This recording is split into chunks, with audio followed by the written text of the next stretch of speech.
Praise the Lord. Ang pinakamataas na pagpupuri, pagdadakila, pagluluwalhati ay tanging sa ating pinakamamahal na Panginoong Hesus po lamang.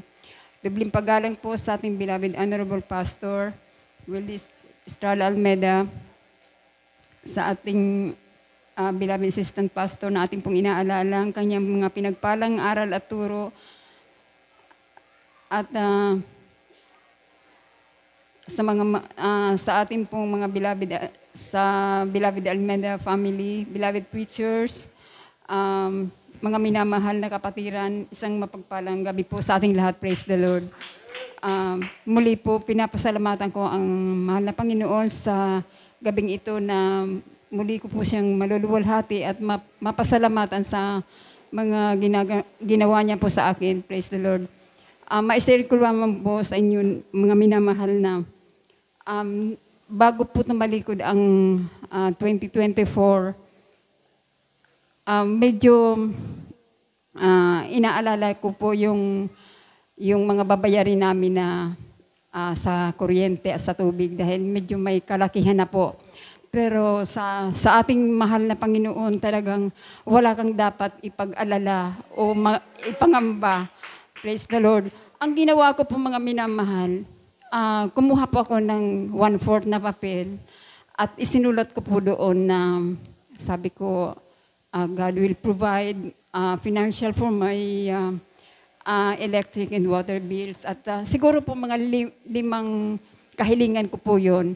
Tapos po, linihans ko po yun. Praise the Lord. Sabi ko sa una panalangin ng ating minamahal na pastor, lahat ng kahilingan ko dito, ipagkakaloob ng mahal na Panginoon. Praise the Lord. Ngayon po, isinilid ko po yun sa aking bag. Kanina pong umaga, pumasok na po ang 2025. Bago po mag-second week, nakapagbayad po ako sa kuryente at sa tubig. Praise the Lord. Kanina pong umaga, sabi nga, pigbubot-bot ko po sa mga laob ng bag ko. Yan, nahiling ko po doon sa mga sinurat ko, praise the Lord. Ay, sabi ko, talagang, praise the Lord, talagang naluha po ako dahil talagang yung, Amen, praise the Lord. hallelujah, yung kahilingan kong yun na hindi ko na nga naalala,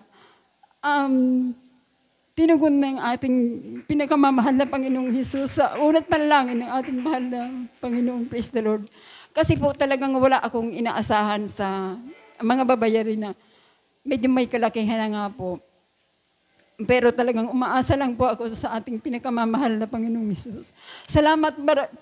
Pinapasalamatan ko po yun ng labis-labis sa ating pinakamamahal na Panginoong Hesus. Praise the Lord. At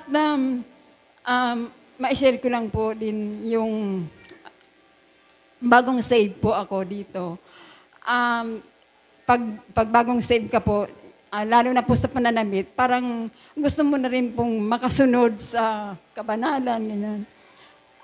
Mayroon po akong 2 pinagpapalit-palit na damit na hanggang tuhod lang po ang haba. Pero gusto ko na rin po na manamit yung mahaba na talagang hanggang sakong ganyan. Sabi ko, sana mahal na Panginoon, makabili man lang ako kahit yung ukay, ay sa ukay-ukay. Nasa Naga pa po kami noon. Tapos, yung mga ukay-ukay, mga palda, mga 70 pesos ang halaga. Sabi ko naman sa mga halaga, sana po, yung mga 40 lang ang yung amount na mapili ko. Pagdating po doon sa market, nagpili na po ako. May napili po ako doon. Nung tinanong ko po, sabi niya, 70 nga niya. Tapos, tinawanan ko po yun ng 40.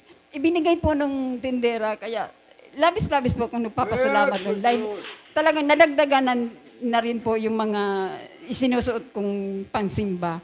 At nang malaman po yun ng kapatid ko na nagtatrabaho po noon sa ibang bansa, glory to God talaga. Pinadalhan niya po ako ng 8 pirasong palda na may mga may mga pang-itaas pa, kaya grabe talaga. Kaya naalala ko yung sa Biblia. Yung mga pananamit, pagkain, wala tayong dapat na ipag-alala doon o ipangamba. Praise the Lord.